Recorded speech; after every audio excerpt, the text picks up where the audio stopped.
Necessity is the mother of invention.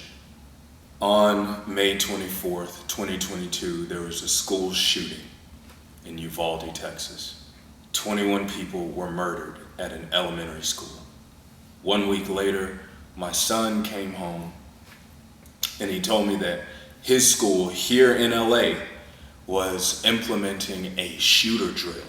During this drill, the students were instructed to get up quietly and walk to the wall closest to the door in the classroom. This was so that if a shooter were to walk past the classroom and look in the window, the classroom would appear to be empty and they would just walk on past.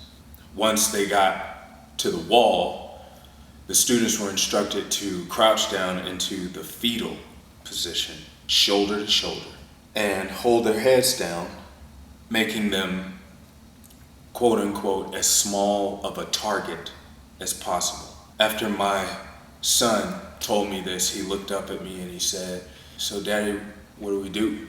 And in that moment, telling him to just listen to your teacher or that everything will be fine, it didn't seem like enough. So I Googled bulletproof backpacks, the first place that my mind went. There were none at the time. There were only bulletproof inserts that you can place inside the backpack, so I bought 2 of those, but that still didn't seem like enough. So I began to draw sketches, and these sketches became 3D images, and before I knew it, I was hiring an engineer to help me draft and build a prototype. And finally, I patented the Whitfield Shield design for a bulletproof backpack that would protect my son in this exact scenario. Congress has its hands full slowing down the selling of guns in a $9 billion industry, let alone stopping gun violence itself. Where does that leave our children, my son, in the meantime?